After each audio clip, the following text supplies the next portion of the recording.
So I'm messing around with this Huina 1583 I picked up off of eBay. Gave $200 for it. It came with 2 batteries, and it also had the flat blade for like snow plowing. I'll get that out later and show it to you. But I also picked up a set of forks for it. These are some serious chunks of metal here. And this is a 1/14 scale, even though it's kind of, I think the driver's cabin's kind of small for a 1/14 scale. I'm going to see if I can take that off in the future and do something about that. But today what I'm messing with directly is this bucket. So I put this angle finder on it here, my bevel protractor, and it looks like we're somewhere like right around 74-ish degrees. So what I'm hoping to do, because I've seen other people do this, is this arm right here, if I make it just a little bit longer, that'll allow that bucket to flex out a little bit more, which will just give us a little bit more articulation in general. And yeah, so I'm going to pull that off of there and measure that bar and do a little bit of research and make a new one. I've got it pulled off, and it looks like we're really close to about 43 millimeters if we're going from center hole to center hole, right around in there. I'm going to get a piece of steel stock out of the garage. I think I got some stainless so it won't rust.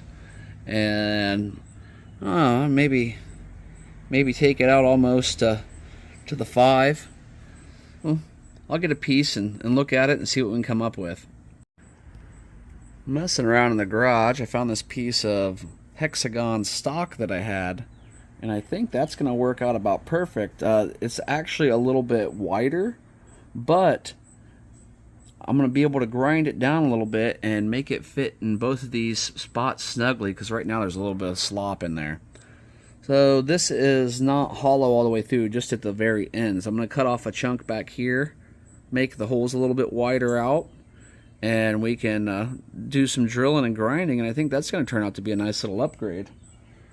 And every time I turn around, my little buddy's always hanging out over there. He seems to like to eat my fresh grass seed as I put it down, don't you, guy? Yeah, he don't care. There was a lot of grinding involved. Here was our original. Here's the new one. And you can see it is considerably longer. I went all the way up to 50 millimeters. And that gave us a huge pitch difference in the front here. And it took quite a bit of grinding, but I'm really happy with how that turned out. That's a nice piece of metal. When I did that, this screw here was this little shoulder screw. And it was on well, you can see one side of the hole is smaller than the other. So I went ahead and drilled those out. That was a 13/64 drill bit I used on all this. And now, there we go. Flip that around, and we are right at about, well, it's kind of hard to focus in here with this. Let me kick this off here. There we go. We're right about the 102 degree mark. So what an increase we got off of that. As you can see before, this was kind of pitched forward a bit. Now we're all the way back past the 90 point. I'm going to put a battery in it, and let's move it up and down and see if I still have enough range to lift my bucket up properly. You know, I might have gone too far. I don't know yet. Well, let's have a look here. Go all the way down. Let's bring it up. Oh yeah, that is absolutely enough. That is still enough to get a full bucket load and really dump it. No more of that stuff staying in the bucket. There we are, about the limit of that. Oh, we don't want to drive. We want to go the other way. Here we go.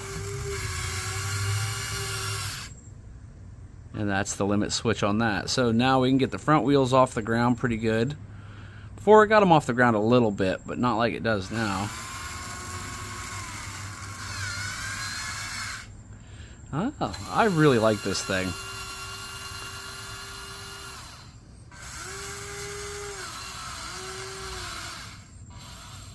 And see, I just picked this up. This is a new acquisition for us. So I'm wanting to do definitely some paint work on it and some scale work. I want to make it look more realistic. I have 3 different bucket attachments at the moment. I have the big chisel bucket. I have a flat blade. And, well, it's not flat. It's a curved blade, but it's not a bucket. It's a blade. And then I also have the forks that we saw earlier, and I've ordered a quick release to go on the front as well. So that quick release will go on these pieces, and then we'll just be able to pop our buckets on and off quickly. And I'm thinking I'll probably end up adding some weight to the tires and doing a few other things. And I definitely want to change that cab around so I can get my 3 3/4 inch figures in there like I have in the other stuff I'm doing. So I want all of that to be the same. And I think we're doing pretty good overall.